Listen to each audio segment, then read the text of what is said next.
నా దేశాన్ని మన దేశాన్ని కాపాడబోయే రియల్ హీరోస్ కి నమస్తే.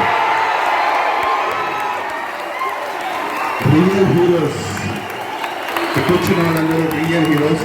We are real heroes.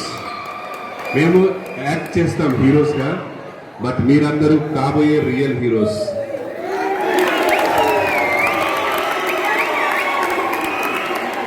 ప్రతి ఒక్కరికి కళలుంటాయి, కానీ త్రివిధ దళాలలోకి వెళ్ళాలనే కళ అన్నిటికంటే గొప్ప కళ.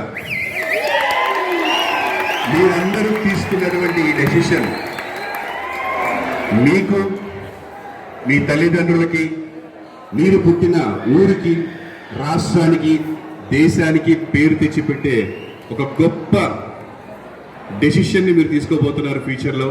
మీ అందరికీ హ్యాట్స్ ఆఫ్.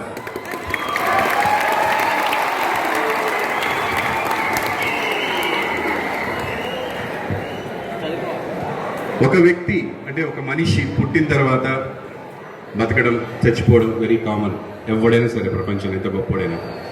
కానీ మనం పుట్టిన తర్వాత మనకి జన్మనిచ్చిన తల్లిదండ్రులకి మనం ఏం చేసాం, మనం పెరిగి పెద్దవాళ్ళమైన వాడకి మనం ఏం చేసాం, మనల్ని మనకి గుర్తింపించిన మన ఊరికి మనం ఏం చేసాం, ఆ తర్వాత మన రాష్ట్రానికి ఏం చేసాం, అసలు భారతీయుడిగా పుట్టినందుకు మన దేశానికి ఏం చేశాం అనేది ప్రతి ఒక్కళ్ళు ఆలోచించాలి. అందులో ముందున్నటువంటి వాళ్ళే ఈ డిఫెన్స్.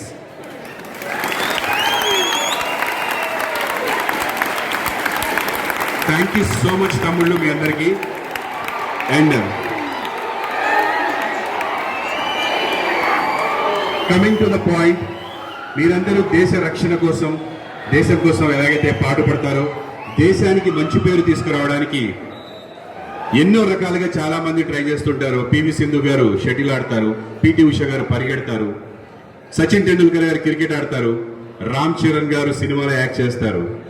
అందరూ కూడా భారతదేశానికి పేరు తెచ్చిపెడతారు. RRR సినిమాతోటి ఒక రాజమౌళి గారు అవ్వచ్చు, జూనియర్ ఎన్టీఆర్ గారు అవ్వచ్చు, ప్రతి ఒక్కళ్ళు మన భారతదేశాన్ని గర్వించే స్థాయికి తీసుకెళ్లారు. ఒక బాహుబలి, ఒక RRR, ఈ విధంగా. సో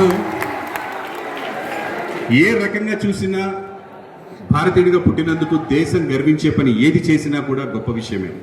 సో ఇప్పుడు నా కొడుకు తను కళారంగాన్ని ఎంచుకున్నాడు. చుట్టూ ఉన్న వాళ్ళని ఎంటర్టైన్ చేయాలి, అలాగే దేశానికి గొప్ప పేరు వచ్చేలాగా ఏదైనా చేయాలి అని. సో తను ఇప్పుడిప్పుడే బుడిబుడి అడుగులు వేస్తూ మొట్టమొదటి స్టెప్ స్టార్ట్ చేశాడు సినిమాలో హీరోగా, మిమ్మల్ని అందరినీ ఎంటర్టైన్ చేయడానికి, తెలుగు వాళ్ళందరినీ. సో డెఫినెట్గా నాకు తెలిసి మీరు ఇక్కడ హాస్టల్లో ఉన్నా, మీకు సెలవులు లేకపోయినా, మీరు 4వ తారీఖు సినిమా చూడలేకపోయినా